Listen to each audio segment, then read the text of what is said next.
So welcome, everybody. Good evening. It is so special to be here all the way from Hawaii. I've missed one event in 26 years, and it was because I was really sick that day, and I hate ever missing anything important at TEAK, and this is very, very important. This is the day where we pause and remember why we're here, say thank you that we're here, and remember, and I never like to have a TEAK event without saying their names.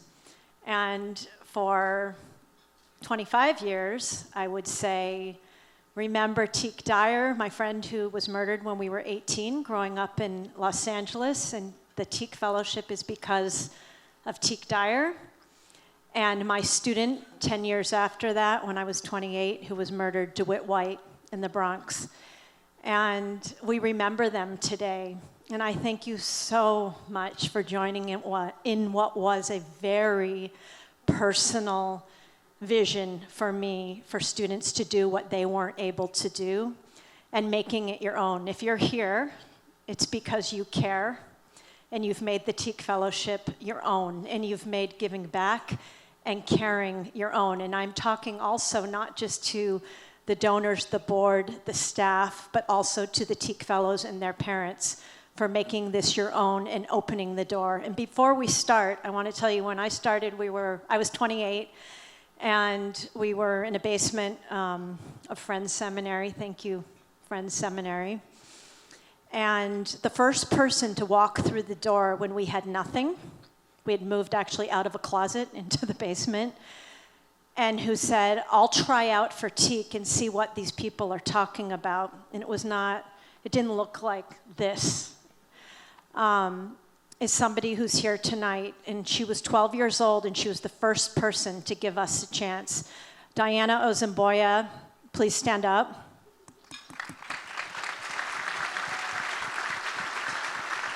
Diana was 12, I was 28, she's 38 now. She's a mom, graduate of the Petty School and of Duke, and she's a senior software engineer and has mentored a lot of people that we've sent her way. And she opened the doors for this experience for all of us and all of us on this panel tonight. So without further ado, we have something very special for you tonight. And what I always think is the most exciting part of TEAK, which is a conversation with the fellows. And they represent the 3 stages of life that you all care about at TEAK: high school, college, and career. So, also they represent Brooklyn, Bronx, and Queens, where we now have off-sites, which is really wonderful. For years, fellows had to travel all the way to us. We now travel to them. Yeah.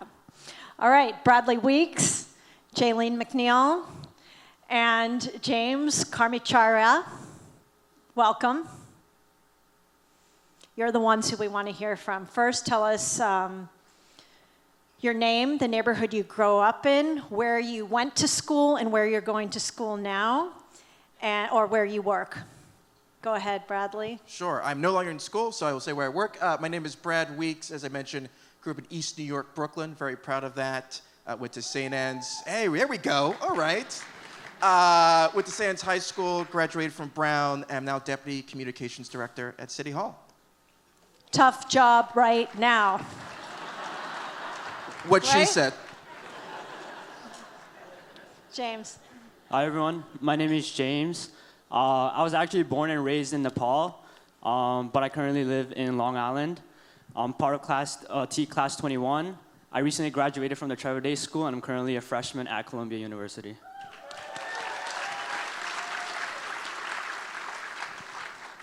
Hi, everyone. My name is Jaylene McNeil. I currently go to Icon Charter School, too, and I grew up in Charleston, South Carolina. So the first thing I want to ask you is, what is challenging right now about either school or life or work? What are you facing right now? So I'll kick it off. Not about what you think, folks. Should I be asking you that? So I think one thing that's really special about the TEAK program is you end up in spaces you never thought you would be allowed in. And even though I'm at the ripe age of 29, I still sometimes feel a little imposter syndrome, even when you're at City Hall talking to deputy mayors and pitching reporters and doing all that stuff. You still feel a little bit of, do I still belong in this space? But I remember my days in a summer institute where my fellow Shane Potts, who's somewhere in here, would give me the best pep talks. And it reminded me that I was never alone in that, and I actually belong in those spaces. So I still work through that, but I still have my ways of getting out of it. James. For me, it's the same thing what Brad said. Just adjusting and coming into Columbia, that was like once a dream for me. It's something I didn't even know existed and was out there for me. So kind of adjusting into college, feeling that kind of same of imposter syndrome. But TEAK has always been there for me. They're the support system I always tap into. Dan, my college counselor, who helped me with the applications, he is always a great reminder for me that I do belong here. And I carry with the sentiment as I continue in college. For me, something that I would say is very challenging is kind of figuring out how to handle the things that I have, because with my school, I'm always getting a lot of work to do, and it's like on such a short time. And especially through TEAK, I always get a lot of work from them, and it's sometimes a little bit nerve-wracking to know that I'm going to high school and I have to do all this work to prepare for it. So sometimes I kind of think, you know, how do I just like get through all of this? Because I also like do a lot of stuff after school. So sometimes I just like need to think about that, because it's kind of crazy where TEAK has brought me. I can't believe you're in 8th grade. This graceful young lady's in 8th grade. Brad, I wanted to ask you, thank you. When you were younger, where did you think you would be? Like, how have things changed? What did all of you expect for you maybe 10 years ago, and for you two maybe 5 years ago, of where you were going? What was going to happen in your life? Yeah, I mean, just to really paint the perspective, I did TEAK when I was 12 years old. I didn't know there were even private day schools like St. Anne's that I could go to. That whole world felt very segregated and shut off to me. So for me, it was I didn't even know what the limit was, right? It was such a fixed universe that I lived in East New York, where it was really that and my school and nothing else beyond it. So I think TEAK really helped open up horizons and make me feel as though this entire city was open to me. One thing I love about TEAK, I went to my first ever Broadway show because of TEAK, to go see West Side Story. And as a lifelong New Yorker, I never thought I belonged in a space like Broadway. But I think TEAK really helps you break down these barriers and understand that actually this whole city is for us, and that we do belong in those spaces. So when I was 12, I couldn't even wrap my head around the endless possibilities until I started doing this program. What about you, James? What were you thinking about? I mean, oh man. I'm still pretty young, but I can't help but imagine talking to my 9-year-old self, still in Nepal, scared because of the recent earthquake that was there, living in shelter. And now that talking to that 9-year-old self and telling them, you know, you're going to Columbia, I think the response would be like, what is Columbia? Because that was the reality of it back then. Like, until I came here, moved here in 2015, got into TEAK, I didn't know what was out there for me. And TEAK was a lot of my first as well. I got to go to my first basketball game against the Nets and the Bulls, which was really great. I also got to do my first summer classes, like those that didn't exist there before.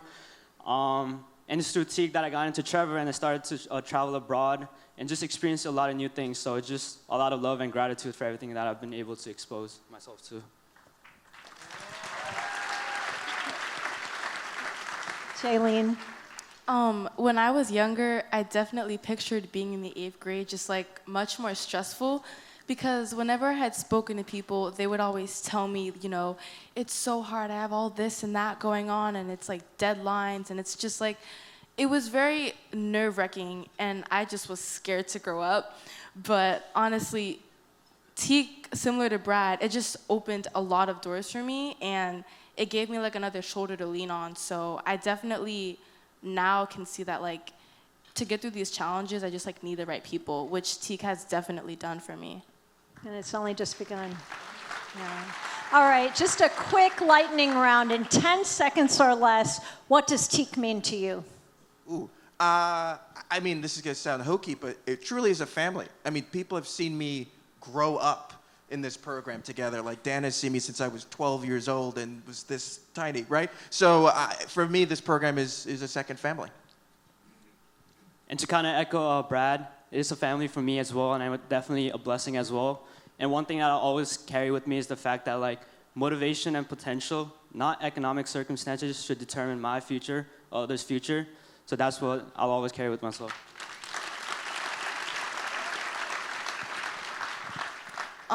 For me, TEAK, similar to what they both had just said, TEAK is just like a big community, but also it's just like a whole new area for you to discover more about yourself and how to just like get through those challenges in life and in a fun way. Thank you so much, and thank you to all of these incredible fellows who represent generations of young people, and I can't wait for you to be the people who open doors for those who come after you, and thank you, Brad, for opening so many doors. And tonight, I remember Mark Becker, too, and so many of us who are here tonight miss him and honor him, and we'll keep working hard for him. And thank you, Wendy and Scott, and Karen in particular. I stand with you, and I'm so honored and proud that Mark hitched his wagon to us and that we are attached to him forever through our work. Thank you. Good night. Thank you, Justine.